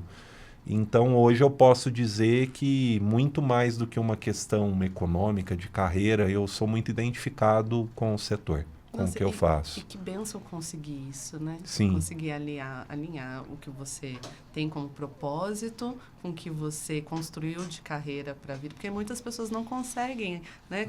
E às vezes eu acho que é nosso papel fazer esse movimento. Né? Ir levando a sua carreira baseado com seus propósitos para que eles se unam, porque aí verdadeiramente você vai trabalhar naquilo de coração, né? E você comentou do setor, o setor do agro, nós estamos num momento muito desafiador. Né? A gente vê, eu tenho participado aqui, grandes lideranças também do agro, do setor, trazendo essa questão para nós. É um momento desafiador. O que você vê, o que você acha que as lideranças precisam ter e como elas devem atuar nesse momento para o setor do agro? Eu brinco que nós ficamos mal acostumados. Os anos de 20, 21 e 22 foram anos espetaculares para o setor do agronegócio, por uma série de fatores. E 23 e 24 nós entramos aí numa zona de normalidade e diria até numa zona de crise também em alguns momentos. Você tinha ali, né, falando na questão da agricultura, você teve num período de 20, 21, 22, os produtores ali, de uma maneira geral, conseguindo vender por preços excepcionais a sua produção de soja, de milho, e com custos de produção bons, então ele fazia muita margem. E 23 e 24, também por uma série de fatores, esse cenário ele se inverte. Então hoje o produtor ele enfrenta momentos onde o preço das commodities caiu muito, comparado ao que aconteceu nesse período que eu citei anteriormente, e que os custos de produção aumentaram muito. A gente teve aí recentemente a questão da guerra, Rússia, Ucrânia, a Rússia como um dos principais players mundiais na produção e fornecimento de fertilizantes, e o quanto que isso impactou no mercado de fertilizantes, o quanto que isso fez com que os preços, os custos de produção do produtor se elevassem e as receitas se achatassem. Porque também a cadeia logística toda aumentou, né? Então isso, quando chega no produto final, os preços... Sim, tem sido um momento muito desafiador nesse sentido de que essa receita que ela teria que ser ali minimamente maior do que a despesa, em muitos momentos isso está se invertendo, né? Está tendo muito caso aí de produtor em determinados lugares, determinadas regiões, por problemas climáticos e tudo mais, que o cara está fechando aí no prejuízo. E a gente brinca que o produtor rural no Brasil, seja o agricultor, o pecuarista, ele é um herói. Ele administra uma indústria a céu aberto, que está sujeito a intempéries climáticas, questões econômicas, um governo que não tem apoiado o setor. Então, assim, tudo tem conspirado contra. Mais do que nunca, as lideranças do setor, elas têm que se reinventar. E eu entendo que, assim, é um olhar para o... Eu, por exemplo, numa cadeira comercial, numa cadeira ali de liderança comercial, como que eu posso contribuir com outros setores dentro da empresa? Como que eu posso, de alguma maneira, pegar aqui na mão do meu colega do diretor financeiro e a gente construir uma estratégia para que nós não tenhamos um índice de inadimplência tão alto? Então, assim, eu vejo que esse momento desafiador que o agro passa faz com que as lideranças tenham que se aperfeiçoar. E algo que eu acredito muito e que eu trago no meu trabalho, assim, de ter uma visão sistêmica. Eu brinco que administrador que sou, ainda que eu tenha me especializado na área comercial ao longo da carreira... Você tem a base... Eu tenho uma base generalista. E mais do que nunca eu enxergo que o momento tem exigido isso dos executivos. Não dá para você olhar só para a tua cadeira e para a tua equipe. É você olhar para o todo, ter a capacidade ali de se colocar como um drone e enxergar ali quais que são as principais dores que a empresa tem. E se você precisar sair ali do teu papel para sentar ao lado do teu colega, do diretor financeiro, e ajudá-lo numa construção de uma política de crédito que reduz o índice de inadimplência da empresa, mas esse não é o meu trabalho. Eu estou a serviço de um CNPJ. Então, é o sair de si, é o deixar ali o ego de lado e, de fato, colocar se colocar a dispor da empresa, contribuir, sabe? Eu vejo que o momento ele tem nos desafiado muito nesse sentido.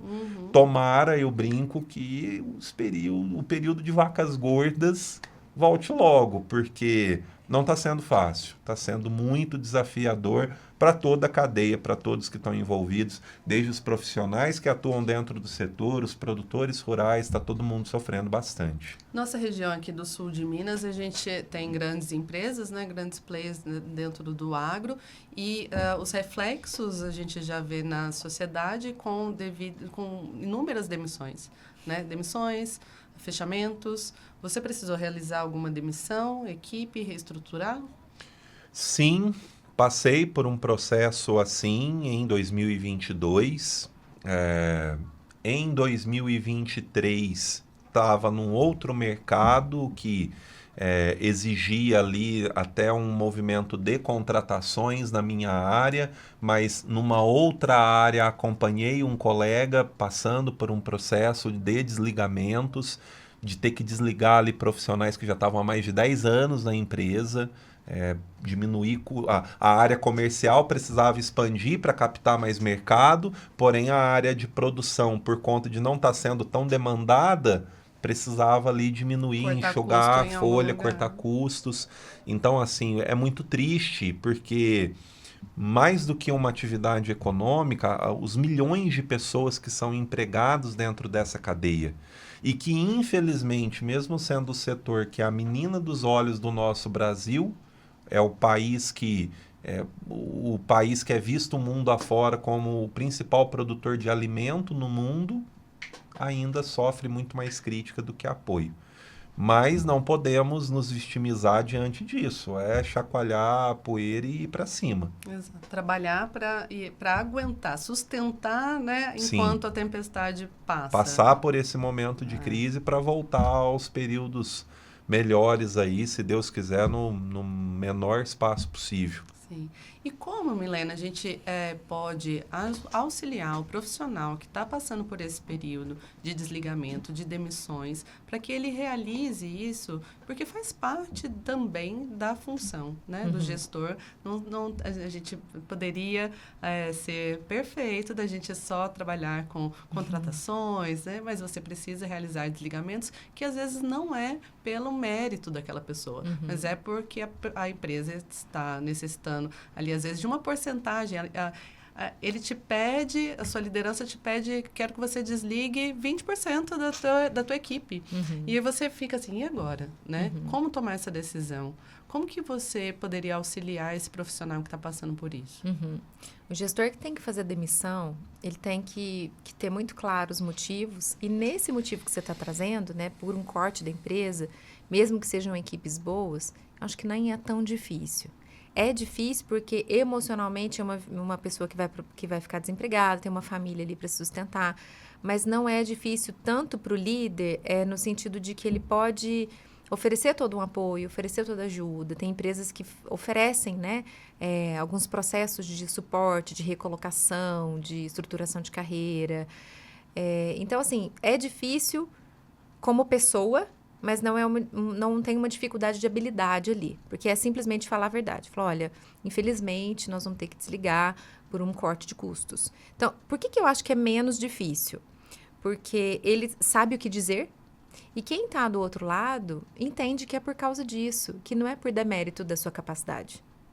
Né? Então, então eu sou bom, né? Eu sou bom no que eu faço, eu entrego minimamente ou muito bem o que eu faço, mas a empresa tem que fazer cortes e por algum motivo sou eu e tudo. Então, assim, não tem uma dor que se estende para além daquele momento. É uma dor de perder o emprego. E isso não é pequeno, lógico. Mas não tem aquela dor do profissional que ficar depois com essa culpa de nenhum dos dois lados. Foi por causa de dinheiro e o outro falando, bom, eu sou bom, mas foi por causa do dinheiro, resolvido. Agora, o difícil da demissão é quando não é por cortes, é por conta de desempenho, por falta nas entregas, né, por falha nas entregas. E aí a gente tem a maioria dos gestores que não sabem dizer isso e a maioria não diz. Tem muitas empresas que ainda demitem sem nenhuma justificativa e enlouquece o indivíduo. É muito cruel, né? Enlouquece. Eu sei porque eu pego essa rebarba, né? Então, assim... Que a pessoa fica naquilo, por quê? Por quê? Né? Então, assim, não tem nenhuma ideia, porque se a pessoa não tem um hábito de autoavaliação, desse autoconhecimento, de confissões humilhantes, né? Se ela não faz esse movimento de ela honestamente se avaliar, fica muito em função do olhar do outro, infelizmente. Sim. Então, quando ela sofre uma demissão não justificada, né? Ela vai se sentir a pior pessoa do mercado, o pior profissional da empresa. E muitas vezes ela não tem acesso às metas, ela não tem acesso ao Exato. Desempenho e aquela muito liderança mais não uma sabe falha. Passar, né? Por pior que seja o profissional, se ele for demitido sem uma justificativa nenhuma, todo o processo da empresa está errado. Né? Então, e eu até falo assim, essa mesma empresa que demite sem justificativa, provavelmente ela não vinha dando feedbacks. Ela largava a pessoa lá trabalhando, achando que estava tudo certo, e um belo dia ela fala, olha, você não faz mais parte do quadro. Então, tudo isso, para a saúde mental do colaborador que está sendo desligado, é muito impactante, é muito cruel. Então, essa pessoa, todos nós merecemos feedback. Honesto, sincero, claro, e também num processo de demissão. Né? Então, essa dica não, essa é a sugestão, né? Um conselho profundo, assim, da qualidade de ser um gestor. Né? Um gestor humanizado, um gestor tecnicamente bem preparado. Ele tem que fazer feedbacks continuamente para que no momento do desligamento, esse momento seja natural, esse momento seja claro, seja Devido transparente. A isso. E é isso. Exatamente. Né? Principalmente se for por desempenho. E não chegar no momento da demissão para dar o feedback total, né? Exatamente. Uma pessoa que não teve feedback a jornada inteira e o cara vai despejar tudo na cabeça dela, não dando nem a chance. Isso é incorreto da enquanto pessoa gestor. poder corrigir, né? Então, assim, é cruel, é uma sacanagem, mas também é incorreto na função do gestor. É um erro, é uma falha técnica mesmo na função do gestor. Agora, para as pessoas para o gestor que está tendo que demitir em massa, né, ou pessoas da sua equipe por corte, o conselho que eu dou é volta para a diretoria e tenta estruturar uma questão de apoio para essas pessoas. Por mais que tenha que desligar, às vezes ainda tem uma gordurinha ali para poder dar esse suporte, para dar um suporte de recolocação, de uma mentoria de carreira, para que, eu não posso mais ficar com você, mas eu vou te ajudar a ir para algum lugar. Né? Então, isso é muito interessante. Bom. Falando nessas pessoas que a gente está falando desse momento, então nós temos aí um quórum grande de pessoas que estão passando por isso, que foram desligadas recentemente. Qual seria o caminho que ela deve fazer nesse momento para conseguir uma nova oportunidade no mercado, que é um mercado que você conhece bem, Jean? Fernanda, eu acho que para início isso não se aplica somente para o agro, que eu vou dizer, eu acredito que para todos os setores. LinkedIn é a sua principal vitrine profissional. Eu vejo assim pessoas que perdem ali horas e horas com o Instagram e outras redes sociais de futilidade e que mal tem um perfil no LinkedIn, ou que se tem é um perfil que não está alimentado, e ali é a sua maior vitrine profissional, ali é a vitrine da sua carreira. Então, estar com o LinkedIn em dia, e aí hoje, gratuitamente, você encontra aí em YouTube uma série de conteúdos de pessoas que te ensinam ali a como estruturar minimamente esse seu LinkedIn para que ele seja ali algo apresentável. Então, sem a necessidade de um investimento, pensando que esse profissional está passando por um momento de desligamento. Então, eu entendo que o começo é por ali. Você tem que estar com é aquela coisa, quando você vai vender um carro, por exemplo, você manda ele para o lavador, você manda fazer ali um retoque na pintura, você deixa ele apresentável para que um potencial comprador olhe para aquele carro e, nossa, que carro mais bem cuidado, que carro novinho, me interesso por ele.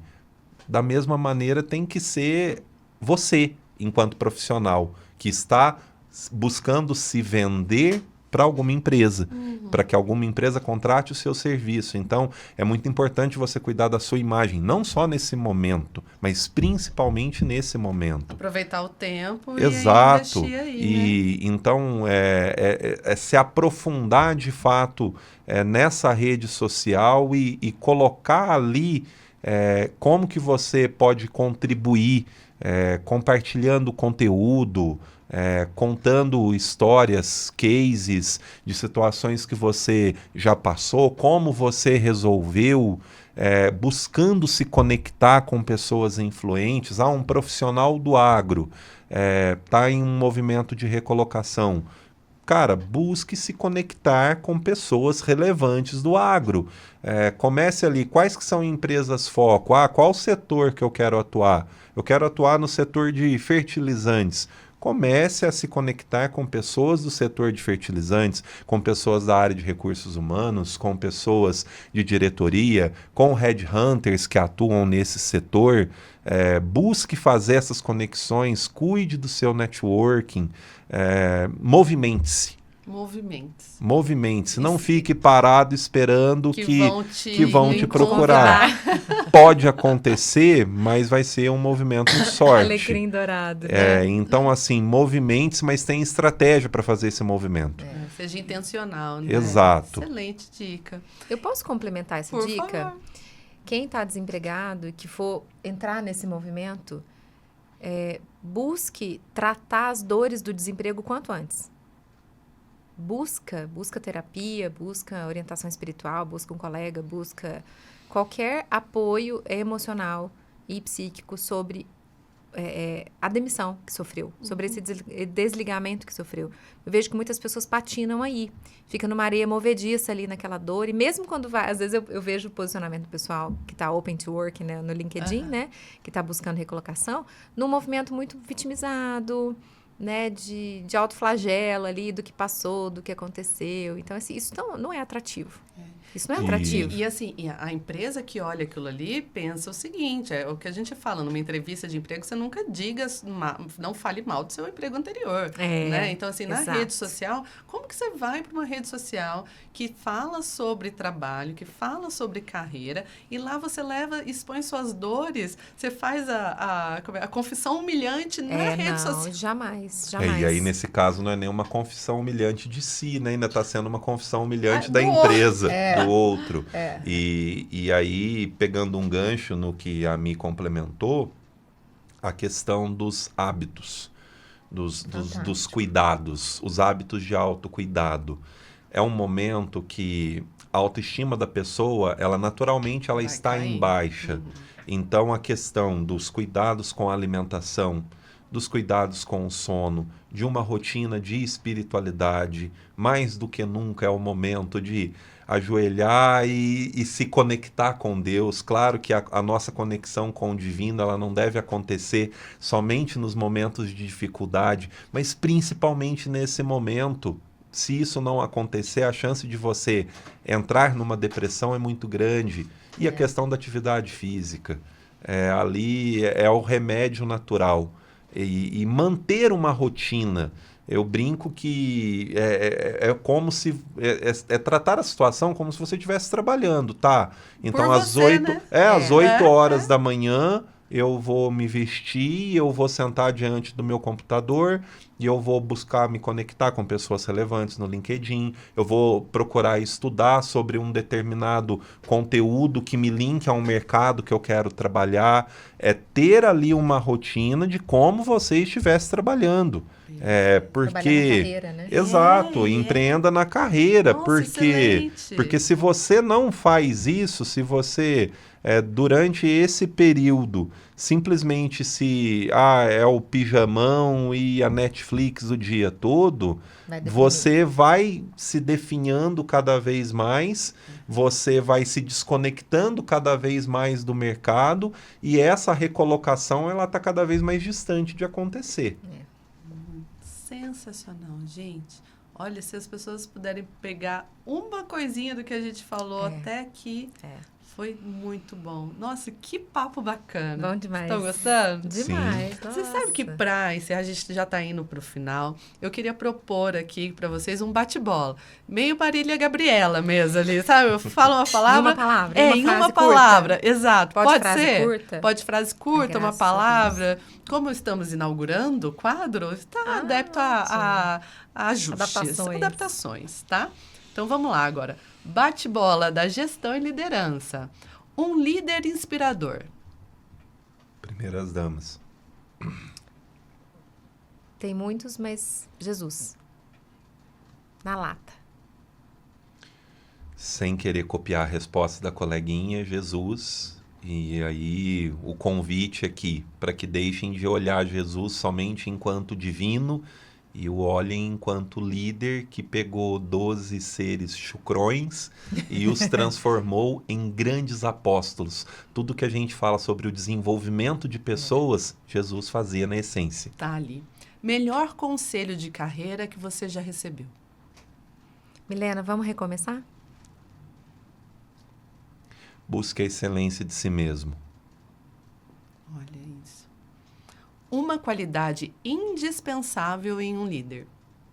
disposição para liderar. Jean? Amor em desenvolver pessoas. Uma ferramenta essencial para a gestão de tempo. O modo avião do celular. Ai, o meu tá. Agenda e meditação. Uma prática diária para o desenvolvimento pessoal. Uma só? Mas você me quebra. Minha. Para a prática do desenvolvimento pessoal? Agenda. A capacidade de... Eu vou trazer mais uma vez a meditação no sentido da capacidade de se silenciar, para se colocar em ordem. Uhum. Boa. Qualidade que mais admira no seu parceiro como líder. Uma? Caramba. Cara, tem tantas, mas a que mais... Acho que a que mais todo mundo percebe é... Caráter. Capacidade de desenvolver pessoas. Um objetivo de liderança para o futuro. Um objetivo para mim, enquanto líder, estar na mesa como conselheira, na mesa de grandes empresas e poder transformar os ambientes. Chegar a uma posição de CEO ou presidente numa grande companhia do agro. Perfeito. Eita, Muito Lelê. bom. E você, viu? me conta, qual é o seu todas objetivo? Ixi, isso aqui é sobre vocês. Queria tanto saber.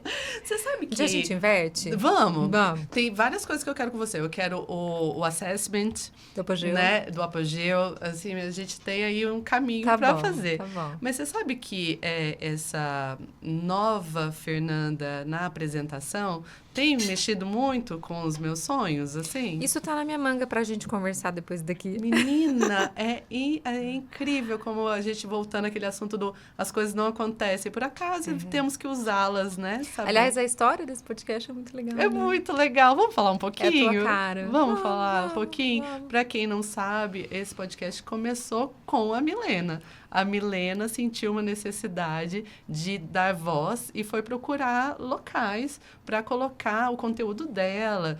E aí ela conseguiu acessar. Conta você, Mi, sua versão. Na verdade, eu não queria fazer um podcast porque eu não tenho isso. Eu tô assim, muito feliz em te ver nesse lugar, porque não era essa a minha intenção e eu não tenho isso, né?